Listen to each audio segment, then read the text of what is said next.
Mais maintenant, on va continuer notre cours. Pour vous montrer un exemple concret, ce qu'on va faire, on va implémenter un to-do list.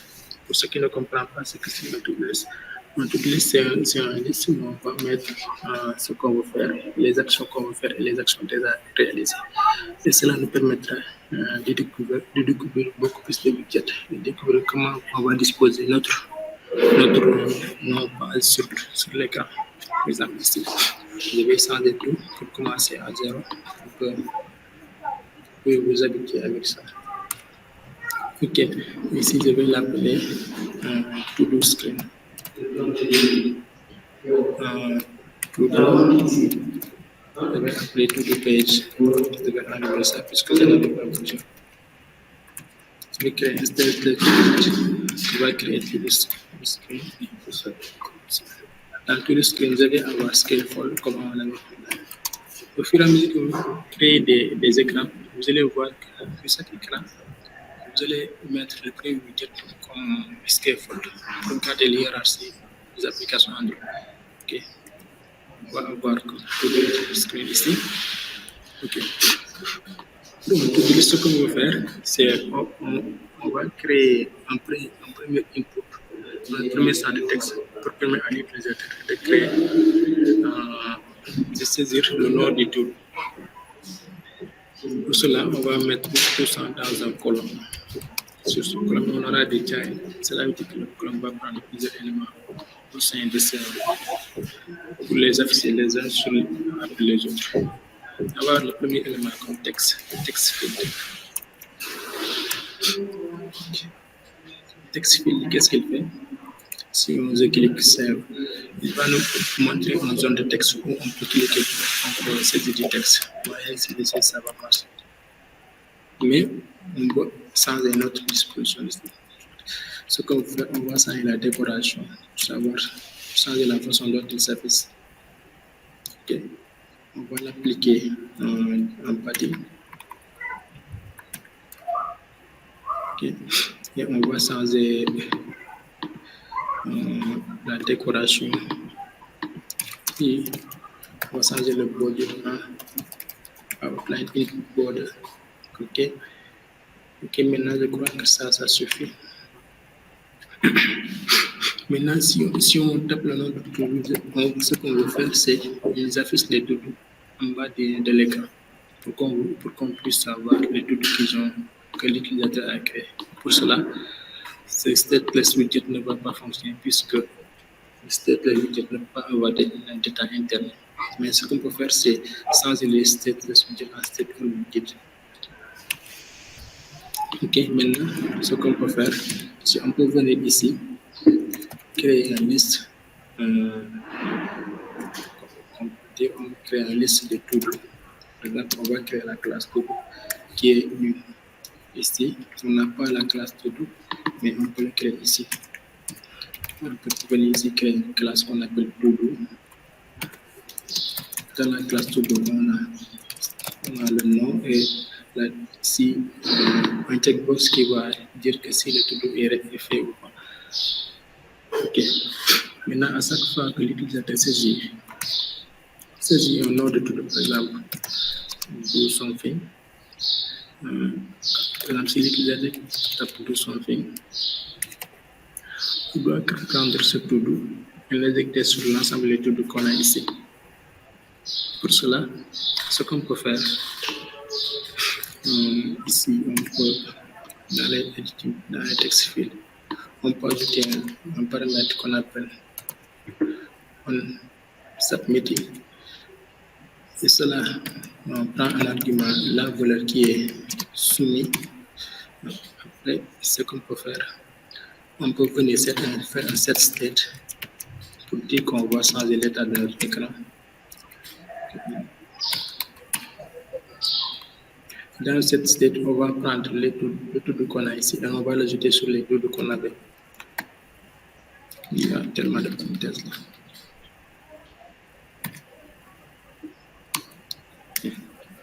Maintenant, on va enlever ça pour que ça marche. Ok. Maintenant, on va essayer.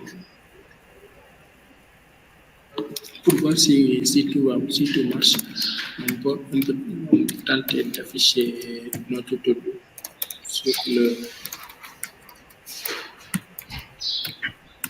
sur le console. Ok. Si on tape, par exemple, on va taper encore do something. Si on tape sur entrée, ok, on va voir sur notre écran. Rien ne se passe. Ok, on a ici do something ici. Mais ce qu'on veut faire, c'est quand l'utilisateur saisit un to-do, on l'affiche ici. On l'affiche ici. Alors, de nous permettre de faire ça très facilement en créant directement un couple. Vous voyez ici, c'est une liste. Il y a les brackets ici. Mais dans une liste, avec date, on peut insérer un couple fort. Par exemple, on peut dire for final, to-do in to-dos. Après, on va dire qu'on va afficher notre to-do ici avec un texte. On va faire to-do.title. On a oublié de faire le point virgule ici. Si on sauvegarde, on verra qu'on a notre to-do ici. Mais il est centré. Ce qu'on peut faire, c'est venir ici, dire que le cross-axis l'alignement sur la direction opposée. Par exemple, le colonne aligne les éléments de façon verticalement, mais on voit qu'horizontalement, il est centré. Mais on ne veut pas ça. Ce qu'on veut faire, c'est on l'affiche le texte en partant d'ici. Pour cela, on peut faire cross alignment start qui va afficher le texte juste au début. Et vous voyez qu'il est collé au bord de l'écran. On ne veut pas ça. Ce qu'on veut faire, c'est mettre un peu de padding pour espacer l'élément. Maintenant, on a ce qu'on veut. Si on veut aussi, on peut augmenter la taille de texte en mettant style. C'est quoi le texte style? Et on va lui donner un font size. Peut-être si on met 24. Voilà, vous voyez qu'on a plus. Voilà, c'est sorti.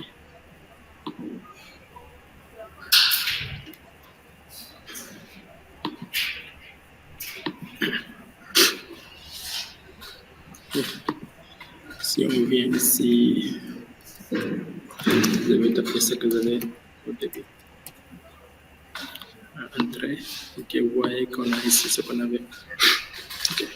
Maintenant, vous voyez que quand l'utilisateur tape quelque chose, il est injecté dans les to-do ici, mais le champ n'est pas vide parce qu'on a pour l'instant aucun moyen de contrôler ce qu'on a dans ça. Juste, on lui demande quand tu soumets le champ de nous donner la bonne. Mais si on veut contrôler ce qu'on a dans le champ, ce qu'on peut faire, c'est si on peut créer une variable qu'on appelle, par exemple, new to-do, ce qui va être ici une chaîne de caractères. On va dire que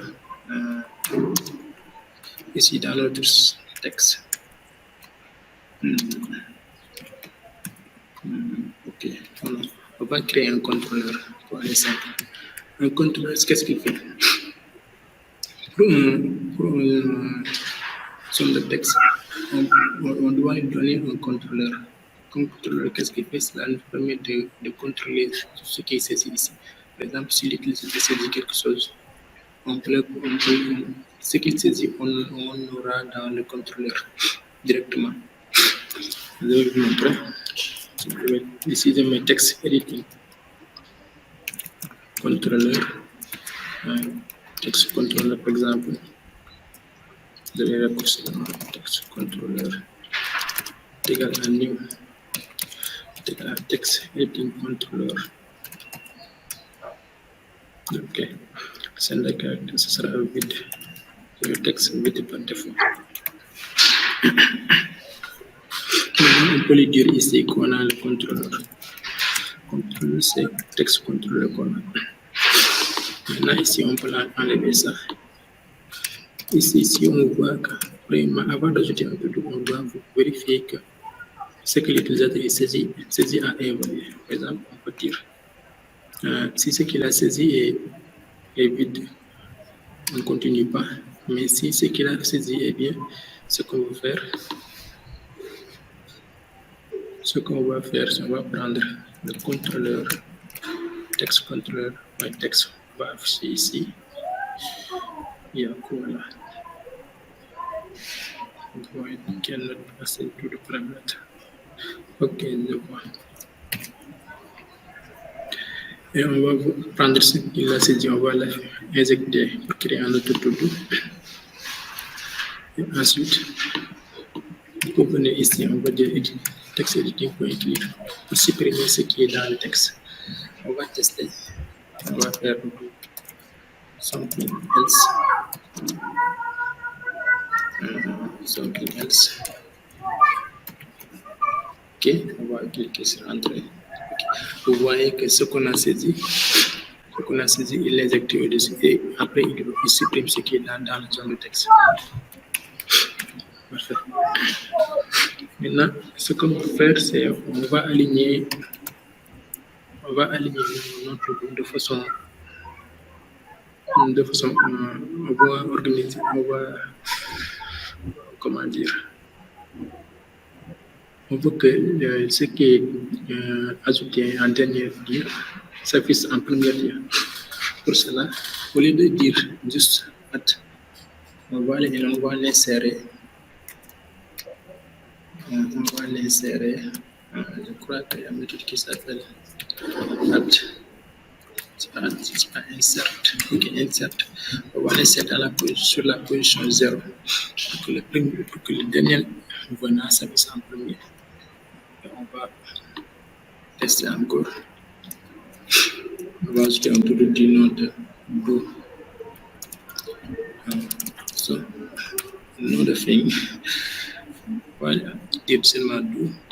Ok, on voit que ce qu'on a s'affiche en premier lieu.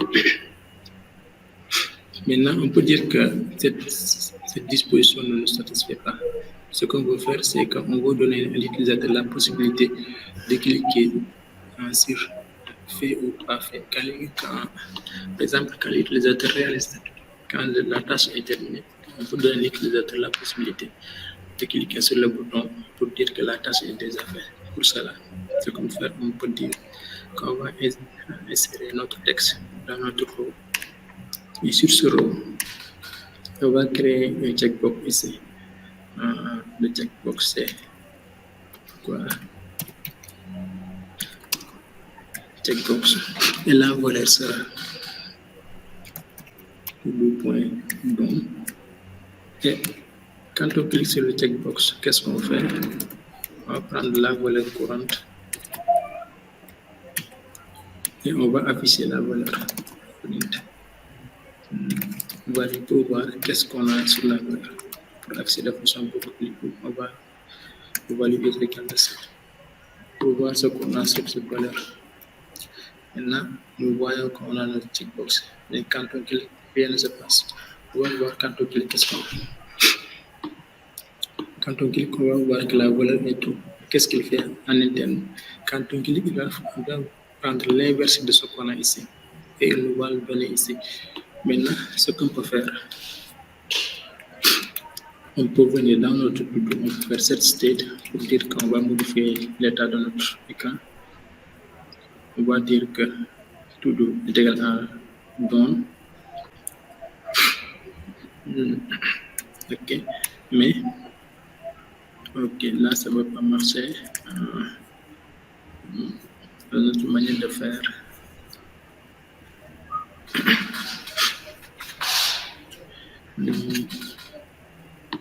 Ce qu'on peut faire, c'est on va prendre le to-do qui est là, on va prendre l'index du to-do.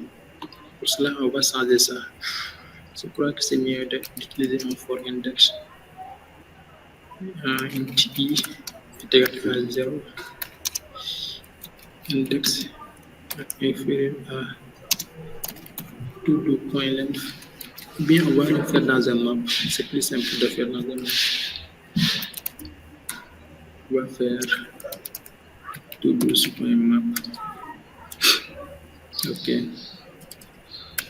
Map index pour pouvoir prendre l'index. Ok. Là, celui-ci, ça ne marche pas. Ok, on va retourner sur ce qu'on avait.